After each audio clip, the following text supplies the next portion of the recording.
Bonjour, bienvenue au temps pour notre première recette filmée.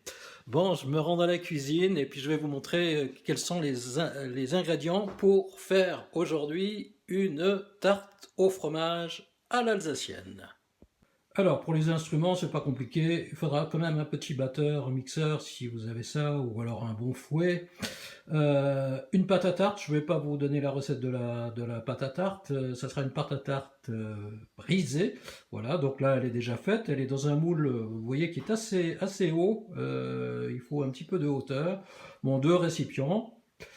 Au niveau des ingrédients, c'est pas compliqué. 1 kg de fromage blanc, si possible, le plus gras possible. Bon, c'est vrai qu'aujourd'hui en grande surface, on trouve surtout du fromage blanc à 0% de matière grasse, c'est pas génial. Bon, bah, nous on l'achète à la ferme à côté, et il est un petit peu plus gras, c'est peut-être moins bon pour le régime, mais c'est tellement meilleur.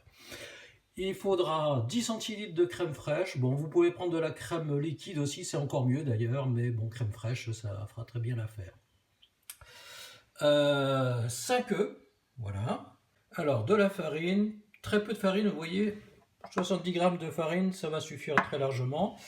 Du sucre fin, on va dire 170 grammes à peu près de sucre fin. Là, on est en tapioca, sucre, voilà, 170 grammes, vous voyez, ça fait pas grand chose non plus.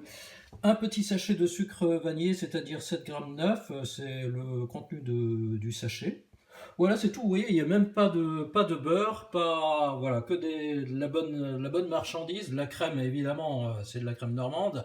Même si on fait une recette alsacienne, la crème normande, c'est quand même ce qu'il y a de mieux. Alors, première opération, séparer les jaunes d'œufs des blancs d'œufs. Donc, nos 5 œufs sont séparés dans 2 récipients différents et on met ça en réserve.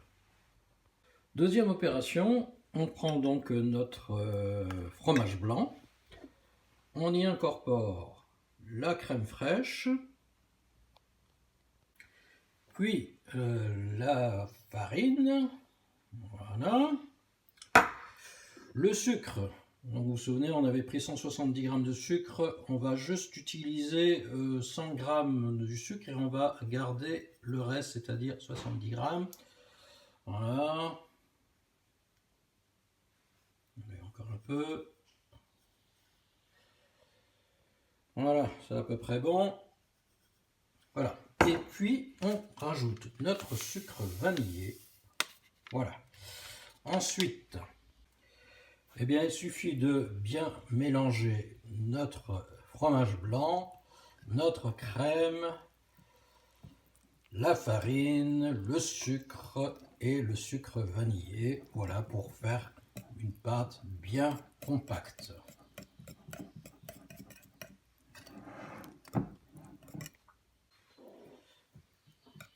Alors, autant que possible, il faut quand même bien mixer tout ça au fouet.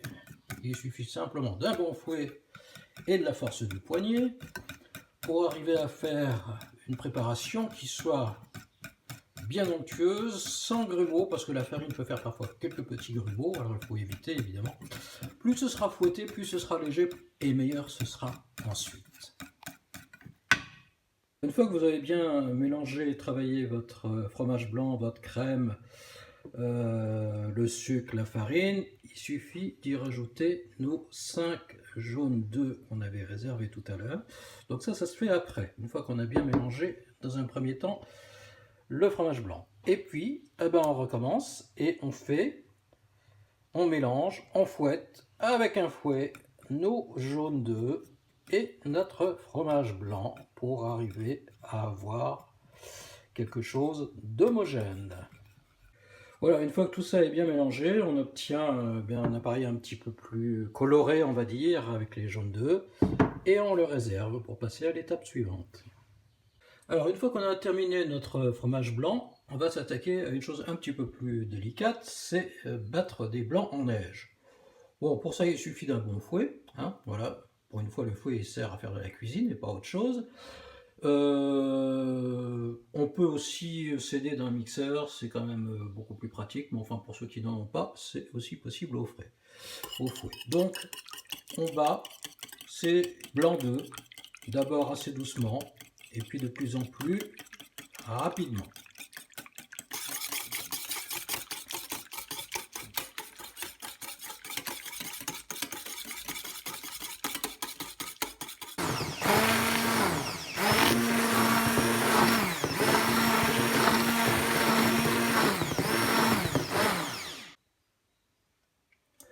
On incorpore aussi le reste de sucre. Vous vous souvenez qu'on avait utilisé nos 100 g de sucre, il en reste donc 70 g. Alors le sucre, ça va donner effectivement son goût sucré, mais surtout ça va permettre à nos blancs en neige de bien tenir.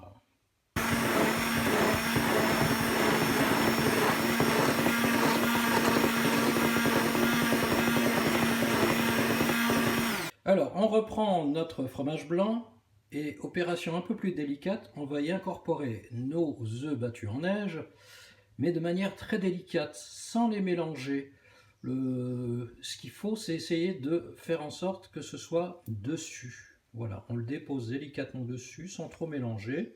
Et ces blancs d'œufs battus en neige vont donner tout son caractère léger et onctueux à notre tarte au fromage.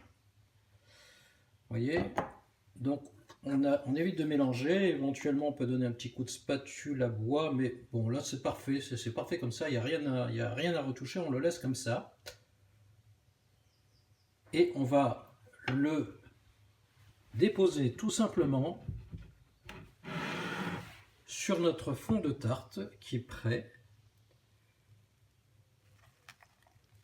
Bon, pas d'inquiétude, de toute façon, les œufs battus en neige vont remonter à la surface comme ils sont pleins d'air, bien battus. Ils vont dominer.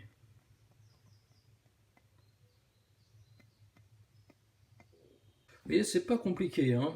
Une fois qu'on a tout déposé sur notre pâte, les blancs d'œufs vont remonter à la surface. Ils sont tellement chargés d'air qu'ils sont très légers, donc ils vont revenir à la surface tout doucement. On peut s'aider un petit peu de la spatule pour bien répartir nos œufs à la neige sur la surface, voilà, comme ça. Et ben c'est prêt pour passer au four. Alors, pour notre four, on le préchauffe à 180 degrés et on prévoit 45 minutes de cuisson. Ça devrait être suffisant, mais c'est à surveiller, à voir en fonction du résultat. On peut rajouter 5 ou 10 minutes, éventuellement 50 minutes. Voilà, donc on met notre plat dans le four bien chaud. Voilà. Et puis on attend 45 minutes. Voilà, nos 45 minutes sont passées. Regardez, ça a déjà changé un petit peu d'aspect. Ouais, elle est belle. Là, je pense que c'est pas la peine de prolonger la cuisson. Elle est déjà bien rousse. On peut donner un petit coup de grill par-dessus si des fois votre four le permet. Voilà, les 45 minutes. Bon, allez, on va donner un petit coup supplémentaire. Juste pour que ce soit bien doré sur le dessus. Voilà, on a un petit peu doré le dessus. Là, elle a une belle couleur. Donc, on arrête le four. Voilà. Et surtout, on ne la sort pas du four. Parce que vous voyez, elle est bien montée là. Voilà, si on la sort du four tout de suite, elle va descendre trop vite. Donc il faut la laisser, on va dire 20 minutes, une demi-heure dans le four, refroidir, le four éteint bien sûr, voilà, sans la sortir. Bon, il nous reste à sortir la tarte du four au bout d'une petite demi-heure. Voilà. Regardez la belle couleur qu'elle a maintenant, elle est bien redescendue. Et alors, petite touche finale, voilà, on pose dessus une petite grille comme ça. Vous verrez, ça lui donnera une jolie apparence. On retourne et on démoule. Voilà, on l'a retournée, on l'a démoulée et surtout, on la laisse comme ça, reposer tranquillement, à l'air libre. Une chose à savoir, il ne faut jamais mettre une tarte au fromage au réfrigérateur. Toujours la laisser à l'air libre.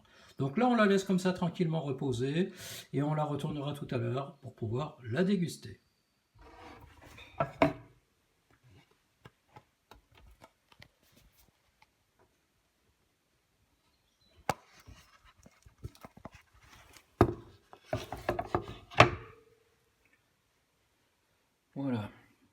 retourner, on enlève la grille. Et voilà notre tarte au fromage blanc qui est presque terminée. Dernière chose qu'il nous reste à faire, c'est mettre un petit peu de sucre glace.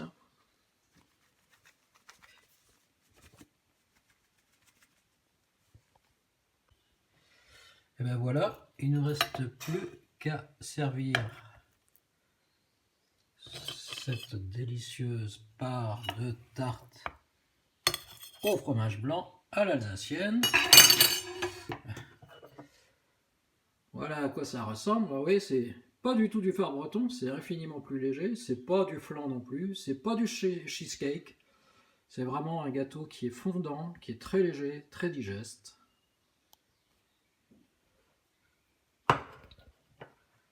Ben voilà pour notre recette de tarte au fromage blanc.